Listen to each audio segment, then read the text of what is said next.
June 22nd, 1941. 3 million German soldiers crossed into Soviet territory in the largest invasion in human history. In their pockets, many carried maps that ended at the Ural Mountains. They wouldn't need maps beyond that, they'd been told. The campaign would be over in 8 to 10 weeks. Franz Halder, chief of the German General Staff, sat in his office in East Prussia and opened his diary. He was a meticulous man, a career staff officer who recorded his observations with the precision of a surgeon. That morning, he wrote with confidence about the operation unfolding across the vast Soviet frontier. The planning had been immaculate, the forces overwhelming. The Soviets would collapse like a house of cards. Halder had every reason to believe this. Poland had fallen in 5 weeks, France in 6, Yugoslavia in 11 days. The German military machine had proven unstoppable, and the Soviet Union, by all German intelligence estimates, was a primitive giant with feet of clay. Stalin had purged his officer corps. Soviet equipment was inferior. Their tactics were rigid. The Wehrmacht would slice through them like a hot knife through butter. But Halder was also a realist, and in the privacy of his diary, he allowed himself to record doubts that couldn't be spoken aloud in Hitler's presence. He knew the distances involved. He knew the German army was advancing on horse-drawn wagons as much as motorized transport. He knew the intelligence on Soviet strength was incomplete. Still, in those first weeks, doubt seemed foolish. The Wehrmacht advanced with devastating speed. Entire Soviet armies were encircled and destroyed. Hundreds of thousands of prisoners stumbled into German captivity, dazed and defeated. Minsk fell. Smolensk fell. The road to Moscow lay open. In July, Halder calculated that the Red Army had lost 200 divisions. The Soviets were finished, he concluded. It was simply a matter of time before the inevitable collapse. But then something strange happened. The Red Army didn't collapse. New Soviet divisions appeared where none should exist. Fresh troops, pulled from Siberia and Central Asia, threw themselves into desperate defensive battles. The German advance continued, but it was slowing, grinding forward through increasingly fierce resistance. By August, Halder's diary entries began to change in tone. The certainty was evaporating. He started recording troubling details. The vast distances, the primitive roads that turned to soup when it rained, the unexpected quality of some Soviet equipment, particularly their T-34 tanks, the fanatical resistance of Soviet soldiers who fought to the death rather than surrender. Heinz Guderian, the brilliant panzer commander who had pioneered the Blitzkrieg tactics that conquered France, stood in the turret of his command vehicle and watched his tanks roll east. He was a man who understood mechanized warfare better than almost anyone alive, and what he understood now troubled him deeply. The tanks were breaking down, not from combat, but from the sheer distance they'd traveled. Tracks wore out, engines overheated, spare parts were hundreds of miles behind them, stuck on roads that barely deserved the name. His panzer divisions, which had begun the campaign with hundreds of tanks each, were down to dozens of operational vehicles, and the Russians kept fighting. Every village became a fortress, every river crossing a battle, every forest a trap. This wasn't the collapse of France, where the enemy had lost the will to fight. These Soviets fought like cornered animals, and there seemed to be an endless supply of them. By September, Guderian began to voice concerns to his superiors. The campaign had already lasted longer than the entire conquest of France. Winter was coming. The German army had no winter clothing, no antifreeze for vehicles, no plan for fighting in Russian winter conditions. The assumption had been that winter wouldn't matter, because the war would be over. That assumption was looking increasingly foolish. Gerd von Rundstedt, the elderly field marshal commanding Army Group South, was more direct in his assessment. He was old enough, senior enough, and respected enough to speak uncomfortable truths. In conversations with other senior officers, he began to express a view that bordered on heresy. This war couldn't be won. Not in the way Hitler imagined. Not with a quick knockout blow. The Soviet Union was too vast, too populated, too willing to sacrifice millions to stop the German advance. Even if they reached Moscow, even if they captured it, the Soviets would continue fighting from beyond the Urals. Germany didn't have the resources for that kind of prolonged struggle, but these were private thoughts, shared only among the highest ranks. To express such pessimism openly was to invite dismissal, or worse. So the generals kept their doubts to themselves and continued to drive their men forward, even as those doubts grew with each passing week. November 1941. The first snow fell on the approaches to Moscow. Halder sat in his office and reviewed the casualty reports. 750,000 German soldiers killed, wounded, or missing since June. 25% of the invasion force. The numbers were staggering and the campaign wasn't over. It was just beginning. On November 11th, Halder wrote in his diary a sentence that marked a fundamental shift in his thinking. The whole situation makes it increasingly plain that we have underestimated the Russian colossus. It was an extraordinary admission. The entire German war plan had been built on the assumption that the Soviet Union was weak, that it would shatter under the first serious blow. Now, 5 months into the campaign, with German forces at the gates of Moscow, Halder was acknowledging that the basic premise had been wrong. The implications were catastrophic. If the Soviets were stronger than estimated, if they had more reserves than German intelligence believed, then the quick victory was impossible. And if the quick victory was impossible, then Germany was in a prolonged war it couldn't win. Germany didn't have the oil, the raw materials, the industrial capacity to fight a multi-year war against the combined resources of the Soviet Union, Britain, and potentially America. Halder understood this with the clarity of a trained staff officer. He could see the mathematics of industrial production, the logistics of supply lines, the strategic reality of Germany's position, but he also understood that Hitler would never accept such an assessment. The Führer dealt in will and faith, not logistics and mathematics.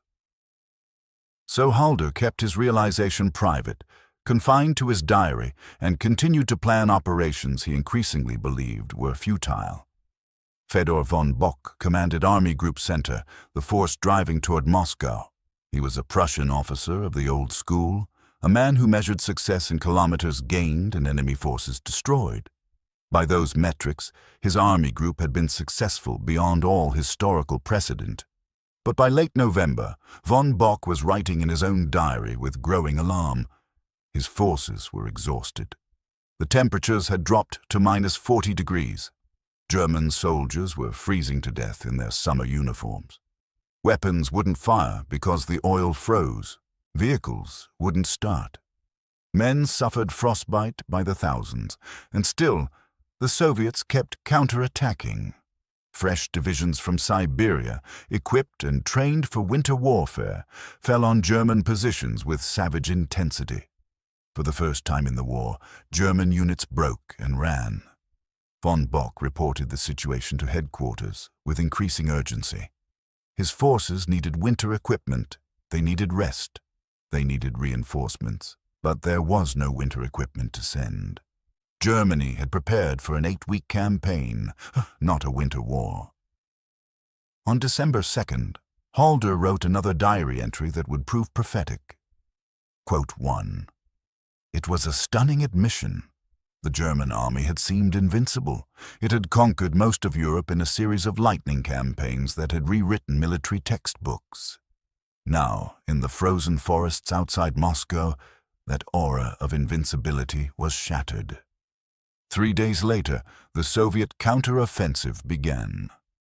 Marshal Zhukov, who had been quietly building up forces, unleashed a massive attack along the entire front before Moscow.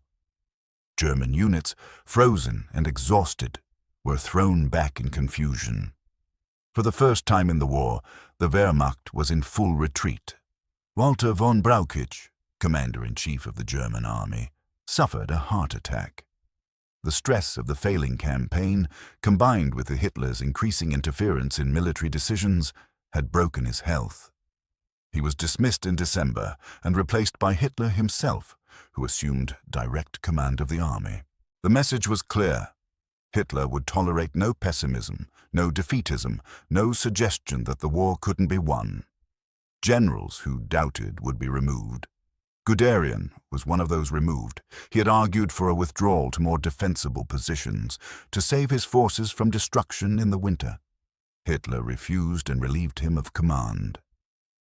The brilliant panzer leader who had spearheaded the victories in France and the initial advances in Russia was sent home in disgrace for the crime of telling the truth. The generals who remained learned the lesson. Keep your doubts private. Tell the Führer what he wants to hear. Continue the war even if you believe it's unwinnable. 1942 brought a strange duality to German military thinking. Publicly, officially, the generals maintained confidence. The setback before Moscow was temporary. New offensives would be launched. Victory was still achievable. Privately, among themselves, the truth was different. They had seen the Soviet reserves. They had experienced the Russian winter. They understood now that this enemy wouldn't quit, couldn't be knocked out with a single blow. But Hitler had a new plan. If Germany couldn't defeat the Soviet Union in a single campaign, it would wage a war of attrition. The key was oil.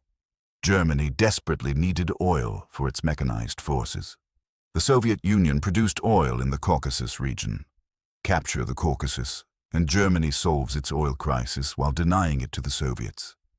It was logical in a way, but it ignored the fundamental problem. Germany was already in a war of attrition, and wars of attrition are won by industrial production and population. The Soviet Union had both in far greater quantities than Germany. The generals knew this.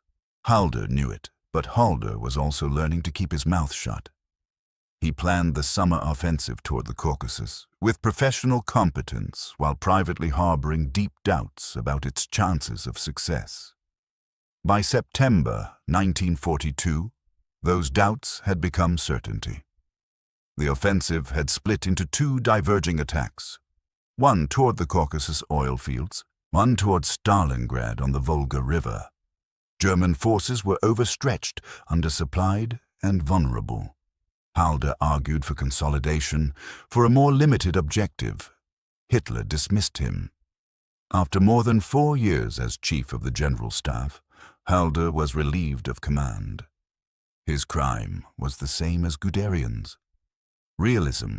He was replaced by Kurt Zeitzler, a younger officer who would prove more willing to echo Hitler's optimism. In his final days in office, Halder looked at the maps and saw what was coming. The German Sixth Army, under Friedrich Paulus, was being drawn into a brutal street fight in Stalingrad. Soviet forces were building up on the flanks, held by weaker Romanian and Italian units. It was a trap, and the German army was walking into it. Friedrich Paulus was a staff officer by training, a meticulous planner who had helped design the invasion of Russia. Now he commanded the Sixth Army in the ruins of Stalingrad, fighting a battle that made no strategic sense. The city had been bombed to rubble, which only made it easier for Soviet defenders to hide and fight. Every building became a fortress, every sewer a tunnel for counterattacks. The Germans advanced block by block, paying in blood for every meter. Paulus sent reports back to headquarters describing the situation. His army was being bled white in this urban meat grinder. Casualties were mounting. Supplies were running low. The strategic objective, the Volga River, had been reached in places, but holding the city was consuming his entire force. And then, on November 19th, the trap sprung. Soviet forces attacked the Romanian armies on Paulus's flanks, broke through, and raced to encircle the entire German Sixth Army. Within 4 days, 300,000 German soldiers were trapped in Stalingrad. Paulus radioed for permission to break out. His army was still strong enough to fight its way through the encirclement if they moved immediately. But Hitler refused. The Sixth Army would hold Stalingrad. Hermann Göring promised the Luftwaffe could supply the pocket by air. It was a fantasy. The Luftwaffe needed to fly in 300 tons of supplies daily just to keep the army alive. They never came close. The average delivery was less than 100 tons per day, and as Soviet anti-aircraft defenses strengthened, even that trickled to almost nothing. Inside the pocket, Paulus watched his army slowly die. Starvation set in by December. The wounded died from lack of medical supplies.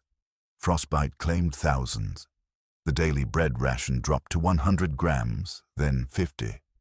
Paulus sent increasingly desperate messages to headquarters. His men were eating horses, then leather, then nothing.